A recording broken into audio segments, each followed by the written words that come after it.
दधी। मैंने आपको बताया कि भागवत जी में जहां भी वेद व्यास ने एकदा शब्द का प्रयोग किया है वहां कुछ न कुछ विशेष घटना घटी। लिखा एकदा गृहदासीषु, एकदा माने एक बार की बात है कि नंद रानी यशोदा ने अपने घर की जो दासियां हैं उनको घर के काम सौंप दिए, लेकिन स्वयं क्या करती हैं? बोले कर्मांतर नियुक्तासु निर्ममंथ स्वयं दधी। पहले माताएं क्या काम करती थी? घरों में खूब दूध होता था तो मट्ठा बनाती थी है?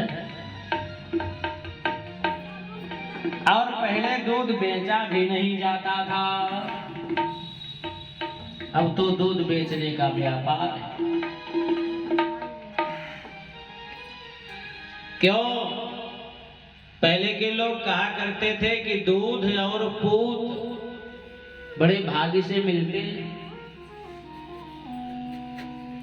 नंद रानी यशोदा मक्खन का मंथन करती थी, मट्ठा फेरने के लिए बैठे। पहले मट्ठा फेरा जाता था ना घरों में, तो माताएं क्या काम करती थी? मथानी चलाती थी, मथानी। सो यशोदा मथानी चलावे, मट्ठा फेरे और गोद में कन्हैया लिए, दो काम।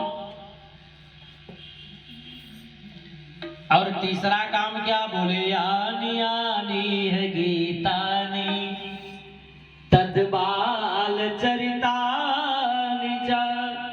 अपने कन्हैया के गुणानुवादों का गायन करती, तदबाल चरितानि च, जैसे काम करते सोचती, नाम स्मरण करती। दधी निर्मंथने काले, दधी का मंथन करते समय तो हाथों में यशोदा मैया के कंगन है, कंगन। और जब मथानी चलती तो उनसे आवाज होगी कि नहीं होगी? जब मथानी चलती है तो क्या ध्वनि होती,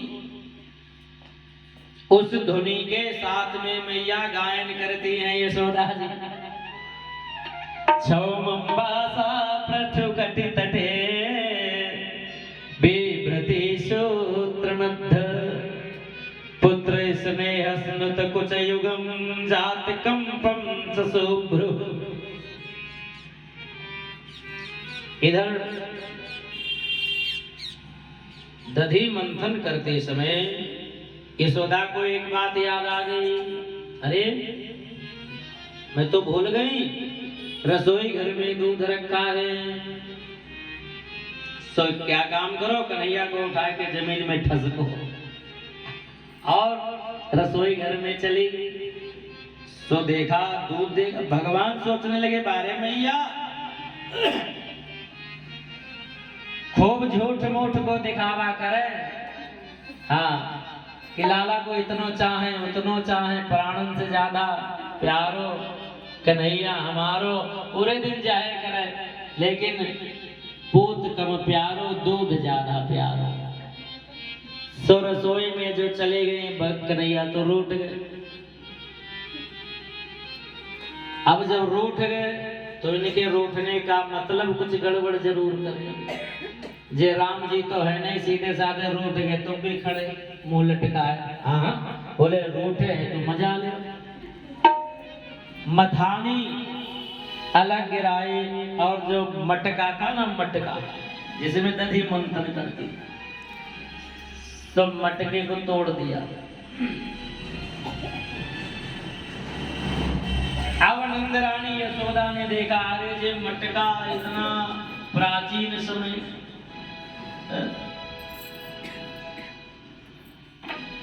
और ये सोचा कि हमारी सासू के हाथ को मटका वीडियो और लाला ने तोड़वा, बड़ी पीड़ा हुई। देखिए सो यशोदा ने काम क्या करो, कहा लाला रुको। सो उठाई एक रस्सी, ध्यान से सुनियो, रस्सी उठाई, कहा लाला आज तेरे को बांधूं, आज तेरे को बांध दूंगी।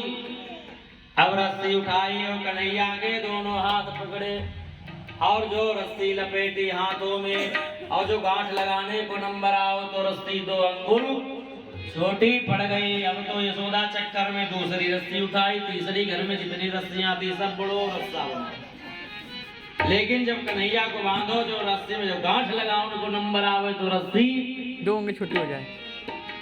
भगवान की लीला देखो। अब यशोदा तो पसीना से लथपथ हो गई, परेशान हो गई, खींचने लगी, क्रोध में आ गई। देखे कैसे नाय बदत, पहले माताएं चुटीला बांधती थी, छोटी करती, अब तो बाले ना रखाती, फिकट रखाती। चुटीला तो चुटीला जो चोटी पे यशोदा ने हाथ रखा, चुटीला खोलने लगी। कन्हैया ने कहा क्या करोगे भैया, जो चुटीला क्यों खोल रही हो? तो कहा रस्सी तो खत्म हो गई, तेरे को बांधूंगी। भगवान बोले अरे भैया तुम्हें बांधनो आवे?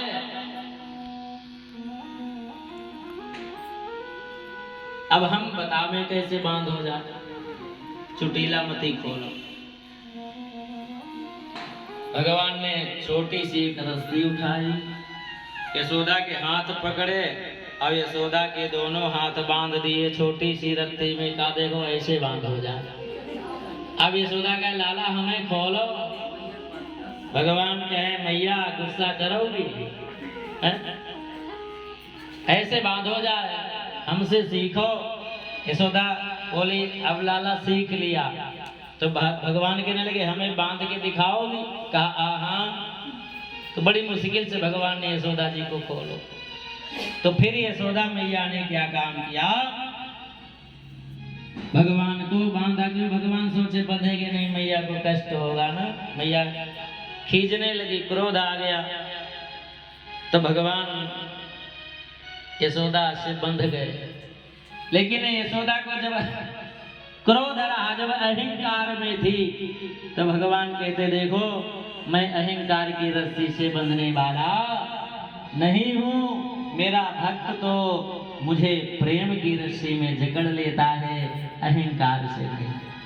आज नंदरानी यशोदा का क्रोध शांत हुआ, अहंकार शून्य हो गई जब यशोदा, तो भगवान को प्रेम से बांधा, तो बांध लिया, भगवान बंध गए। भगवान कहते अहम भक्ता पराधी